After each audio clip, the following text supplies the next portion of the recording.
Who doesn't love the Commanders? The Commanders have had a fantastic offseason to this point. Of course, coming into the sophomore season of Jaden Daniels, you need to continue to add pieces around him to allow him to succeed and not take a half step back like we've seen from quarterbacks in the past. I'm Cody Carpentier here with the Draft Rankings Show every single day, 7 a.m. Eastern Time, podcast and on YouTube. If you're on pod, go look it up, the Draft Rankings podcast. Make sure you're subscribed to the show. Leave us a 5-star review. It helps us grow within the space. It's much appreciated. And if you're on YouTube, click that like button, click subscribe. Full 7-round mock draft here for the Washington Commanders. They only have 5 selections this year. Pick 29, 61, 127, 206, and 247. Some of the big moves they've made through free agency. They traded for Deebo Samuel from San Francisco. They traded for Laramie Tunsil to come play left tackle from Houston. They also have Brandon Coleman, who was a third-round pick last year from TCU. They got a lot of playing time. So they're adding some depth and versatility on the offensive line. On defense, they go and sign Javon Kinlaw from the Jets, formerly of the San Francisco 49ers, and they signed Will Harris from New Orleans to come play safety. When you look at needs for the Commanders, I'm looking still adding a receiver. De'Ami Brown, of course, goes to Jacksonville for 1 year, $10 million. They get their tackle in Tunsil. I think you look at edge, corner, and linebacker, among other things. I even wouldn't be surprised if they added a running back in Washington to go into that backfield with Brian Robinson and Austin Eckler. I know Rodriguez and McNichols are still there, but in this class, you can't pass up on a potential dynamo in the backfield. Let's draft. If you're on YouTube, you can see the draft on the screen right now. If you're not, if you're on podcast, join YouTube. Just come over to YouTube, type in the Draft Ranking Show, tap in and watch along. Let's get this thing underway. At pick 29, Washington's on the board. The last 3 picks was Jalen Walker, Matthew Golden, and Walter Nolan. The Commanders are here with Amari Hampton available, Gray Zabel, Colston Loveland at tight end, Nick Scorton, the edge rusher from Texas A&M. Talik Williams from Ohio State is available as well on the defensive line. We talked a minute ago. An area that I may target is receiver if there's a real talent there. When I look at receiver specifically, Jalen Noel, Jaden Higgins, do those interest you? Do those tickle your fancy in round 1? Olamide Zaccheaus is currently slotted as the slot receiver there with Deebo and Terry McLaurin on the outside. You could have potentially obviously see Deebo move into the side, and then you can have a stretch, more of a stretch receiver opposite of a Terry McLaurin. I think Jaden Higgins potentially fits that role. I could potentially click that button right now, but I'm not going to. I'm going to go look at edge, and I'm going to look at corner quick. Edge, it's Scorton. Braden Swinson's going to be in the conversation, but it's a little too early still for Swinson. I don't want to take Scorton right here. So let's look at cornerback, see if we've got any value at cornerback. Savon Ravel from Eastern Carolina is available. Benjamin Morrison's available. Trey Amos is going to enter himself up into this conversation as the draft gets closer and closer. The corners for the Washington right now, they lose Noah Igbenogany. They have Mikey Sandstro who can play in the slot. They have Marshawn Lattimore.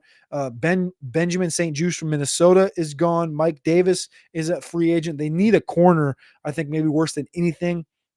And with Morrison and Ravel coming off injury, I think you point towards Trey Amos, Maxwell Hairston. A couple of years ago, they went after an Emmanuel Forbes, who was a little lankier, but Maxwell Hairston has some speed. I think they go Maxwell Hairston here. He doesn't make it out of the first round. Maxwell Hairston, pick 29 from Kentucky, the fastest man. The 2025 NFL Combine goes here to the Commanders at pick 61. We're back on the clock for the Commanders. Let's check out receiver one more time. Ariante Airsery is interesting there. Receiver, Jalen Noel falls to us here. Trey Harris is available here. Trey Harris is interesting in this offense. If you can put Trey Harris outside with McLaurin and bump Deebo inside, I could sign up for that. At pick 61, we're going to go wide receiver, Trey Harris, 4'5". He's 6'3", 215 from Ole Miss. Trey Harris goes 61st overall to the Washington Commanders. Back on the clock at pick 127, we can tap back into the edge room and see what's available. Antoine Powell-Ryland, who led America in sacks last year. Savion Jones, Olu Oladejo. These are 3 good options here for us at pick 127. Traits based, you're going after Savion Jones from LSU. Statistic based, you're going after Antoine Powell Ryland here. I'm going to go traits based because I think that Washington's in a new era. They're looking at new things. Savion's a guy that could he potentially not be here in the third round? That's a potential. I think he has second round likelihood if you push through. 6'5", 280, jump 10 feet. I think that this guy's got potential to be a second round pick. We're drafting here. I guess it's the fourth. Yeah, that's probably not realistic. Let's not do that. Let's go Powell Ryland for a realism conversation. I know Savion sounds fun, but I thought I was in the third for some reason. Antoine Powell Ryland, edge rusher, Virginia Tech. He was maniacal this past year when we're talking about results. 14 sacks this year, 10 sacks the year before that for Antoine Powell Ryland at Virginia Tech. Let's take him. Come on down, pick 127. Two selections left here for the Commanders, 206 and 247. I want to look at receiver and I want to look at running back, and I might do one or the other for each of these next two picks. We did take Trey Harris, so receiver's not as important here. Not a lot of options. I like Ty Felton, but not this much. Running back, Montrell Johnson, Donovan Edwards. Donovan Edwards is very interesting in the 6th round for the Commanders when you look at this room. They do have, obviously, Austin Eckler, Brian Robinson. Donovan Edwards brings a little bit of a different flow to this backfield, as does a Montrell Johnson from Florida. I know people like Rocket Sanders, but he's a little too close to the Rodriguez and the Brian Robinson between the tackles hammer style. I'm going to go ahead and ride with Donovan Edwards here from Michigan, formerly on the NCAA 24 video game.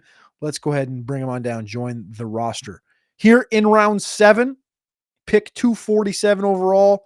Feel like we got to go back down to the defensive line. Check that out. Elijah Alston from Miami is available here. Defensive tackle enters the chat. Howard Cross from Notre Dame.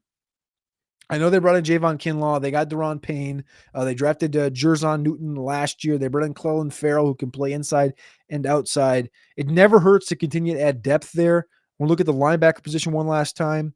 Caden Madrano's there from UCLA. We drafted him before in a Kansas City draft. I think I'm going to take Madrano here as well. Madrano's a great pick to have on the board in the 7th round. So I'm going to take that here for the Commanders. There's the draft, the full draft on the screen right now. I don't know if you can see it or not. See if I can zoom in a little bit. Grading the draft. Here it is. Maxwell Hairston, Trey Harris at pick 61, Antoine Powell Ryland at 127, Donovan Edwards at pick 206, and Cade Madrano at pick 247. They give us a C+ for this draft if you're the Washington Commanders. It is what it is, man. I like this draft. I think it answers a lot of needs. It's not splashy. It's not beautiful, but it's tight, concise, and adds depth to a good Commander team that's looking to win the NFC East in 2025. I'm Cody Carpentier with the Draft Rankings. Appreciate y'all. Love y'all. Click that like button on the way out, and we'll see you tomorrow morning.